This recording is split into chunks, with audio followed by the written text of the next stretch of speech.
चलती है कहीं अटकती है, रोती है कहीं रमाती है, चलती है कहीं गिरती है।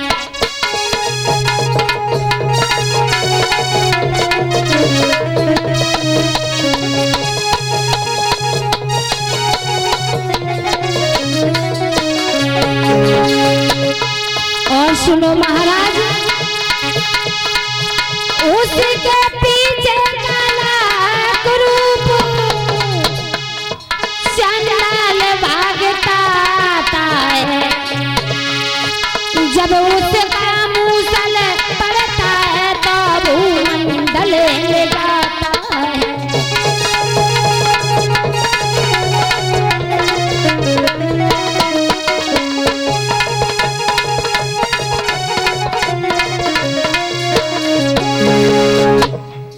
ऐसा ही नहीं, जैसे ही परीक्षित ने देखा है, ललकार करके उसी समय तलवार को नीचे कर लिया है और कहने लगे हैं, सावधान, हमें अब मारो ना।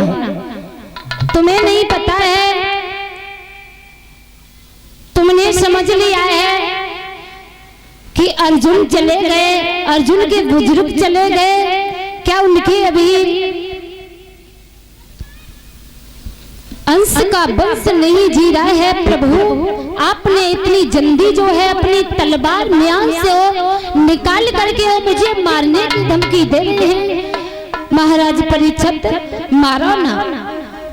और समझा करके महाराज परीक्षित से जो है वो गौ अपनी आवाज में कहने लगे, ये परीक्षित महाराज, तुमने समझ लिया है इतनी जल्दी उनका वंश चला गया है? और समझा करके जवाब दिया है महाराज परीक्षित,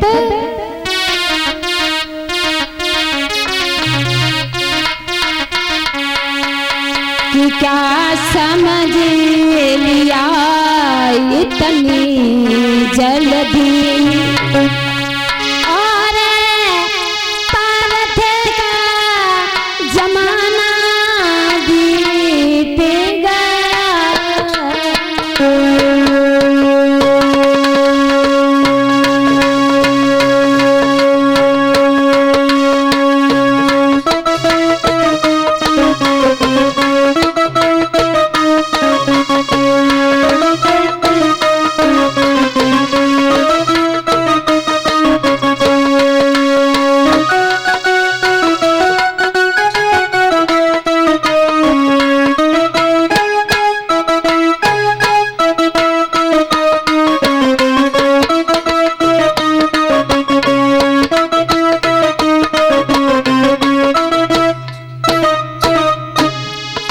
जवाब दिया है, क्या तुमने समझ लिया है? क्या समझ लिया इतनी जल्दी रे, क्या समझ लिया इतनी जल्दी, पारथ का जमाना बीत गया। रे मूर्ख पार्थ रहे याद, और अंश अभी तक जीता है।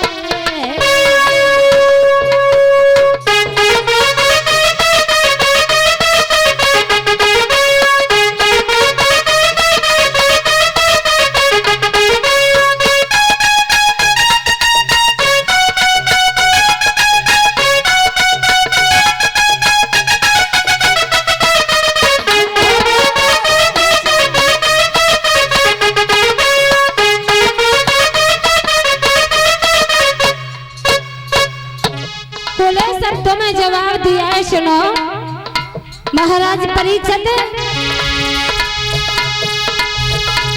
बस सावधान हो जात साच, बस सावधान हो जात साच, हम तुम्हें ना जिंदा छोड़ेंगे, गोधन पे हाथ उठाएगा, गोधन पे हाथी उठाएगा,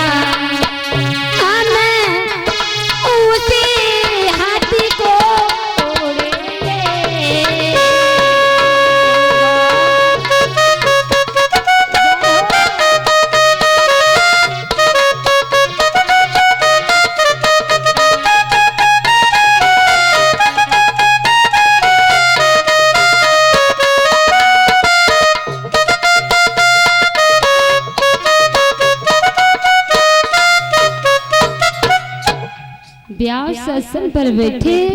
अब मन्नू लाल ने जैसे ही जवाब दिया है तो उसी समय खुले शब्दों में जो है गौ अपनी आवाज में महाराज परीक्षित से प्रश्न करने लगी है। मारो ना दिल्ली नरेश आगे बढ़ करके बैल से जाकर के पूछा है तुम कौन हो, तो हाथ जोड़ करके जवाब दिया है मैं उससे पूछ रहे हो महाराज परीक्षित, तो मैं एक धर्म कहलाता हूँ, मैं कोई बैल नहीं हूँ।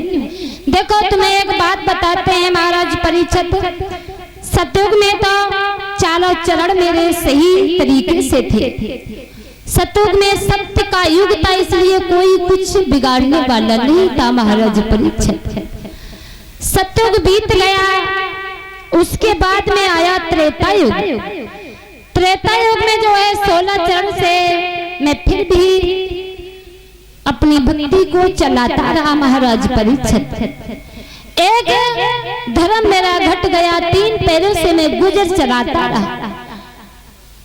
अब उसके बाद में आया है महाराज परीक्षित, सतयुग चला गया, त्रेता चला गया, अब आया है महाराज परीक्षित द्वापर युग। द्वापर में प्रभु जो है जैसे तैसे धर्म घटता हुआ चला जाता है और पाप बढ़ता हुआ चला आता है। अब ये जो पाप बढ़ता हुआ चला आता है महाराज परीक्षित, ये हमसे देखा नहीं जाता है, इसलिए हमारी भक्ति थोड़ी कम होती हुई चली जाती है। आगे आने वाला है कलयुग, और कलयुग में आकर के मेरा एक पैर रह गया है महाराज परीक्षित, 3 पैर जो है अधर्म में चले गए, सत्य का एक कदम रह गया है, और हम इसलिए मैं धर्म कहलाता हूँ। पृथ्वी को जो है नीचे दबा दिया है और मेरी टांगों को तोड़ दिया है। दुनिया में इतना पाप हो रहा है जो मेरे से सहन नहीं हो रहा है, और पापों का बोझा ज्यादा दिन नहीं है, घड़ा भर जाएगा, एक न एक दिन जाकर के वो फूट जाएगा। प्रभु महाराज ने इतने शब्द सुने हैं, परीक्षित जी ने तलवार लेकर के चंडाल पर जैसे ही चलाई थी वो तलवार नीचे कर ली है, और ऐसा ही नहीं बताने लगे हैं प्रभु अब हमें मौका दीजिए। तो परीक्षित जी कहने लगे हैं कलयुग महाराज दुनिया में अधर्म ही अधर्म हो रहा है, कहीं पर धर्म नहीं हो रहा है। तो कहा है प्रभु हमें ऐसी जगह बताइए जहाँ पर मेरे रहने के लिए भी स्थान अच्छी जगह पर होना चाहिए। तो उसी समय महाराज परीक्षित जो है कहने लगे सुनो, तुम्हें हम एक जगह बता रहे हैं। क्या?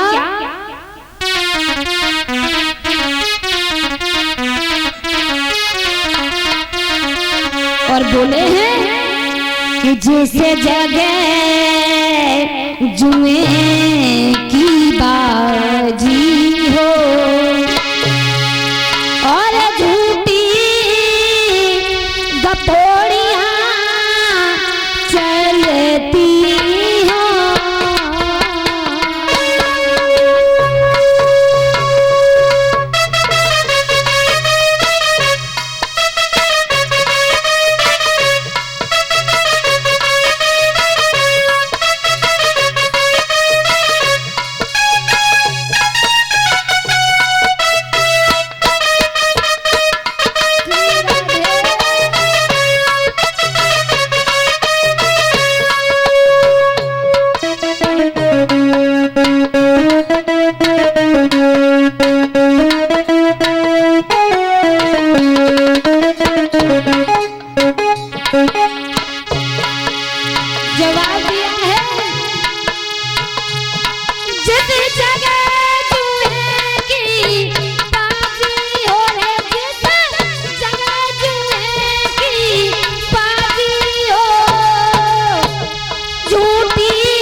जिसे जगह सास और बहू में, जिसे जगह सास और बहू जहाँ लड़ाई झगड़ा चले।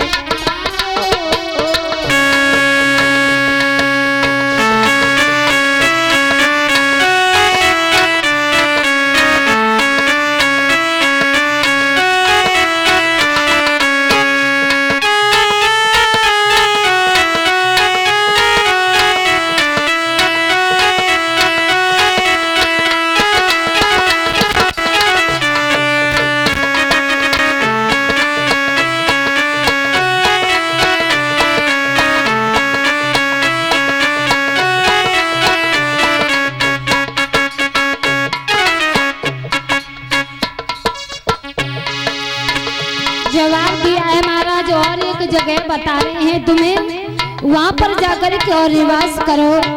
बोले हैं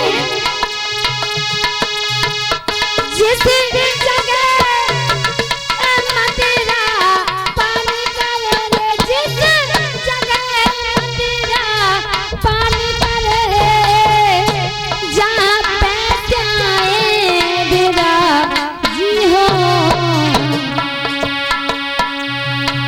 जिस जगह बेस्याएं नाचती हैं, जिस जगह बेस्याएं नाच रही और झूठी बातें चलती हो।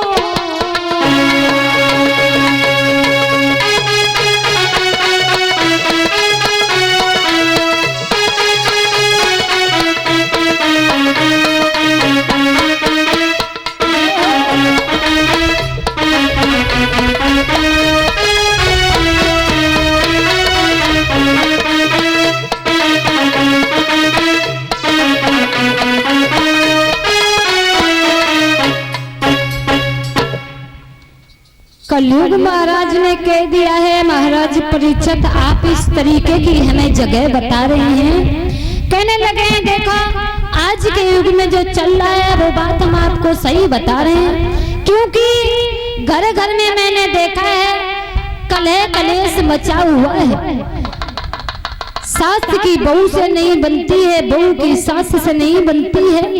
जहाँ पर सास बहू में झगड़ा होता है महाराज परीक्षित ने कह दिया है कलयुग महाराज जाओ तुम जा करके वहाँ पर गृह प्रवेश कर जाओ, आराम से सास बहू में महाभारत की लड़ाई करवा दे। जहाँ स्थान दिया है कलयुग महाराज कहने लगे महाराज परीक्षित ये तो तुमने जगह अच्छी नहीं बताई है।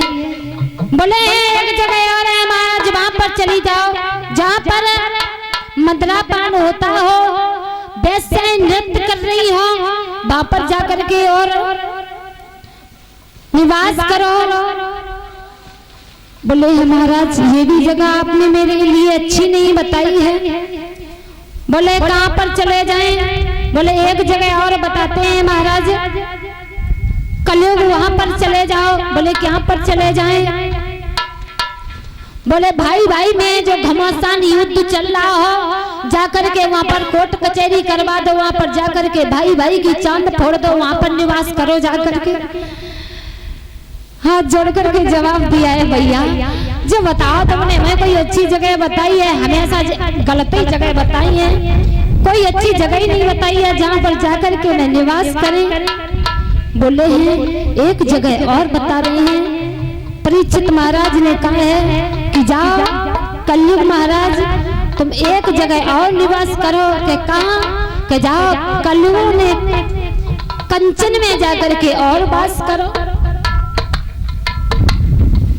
बोले उसी समय कलयुग महाराज ने छलांग लगाई है और छलांग लगा करके महाराज परीक्षित जो रहे सोने का मुकुट बांधे हुए रहे और उसी में जाकर के महाराज कलयुग ने छलांग लगाई है और परीक्षित के सर पर सवार हो गए कलयुग महाराज।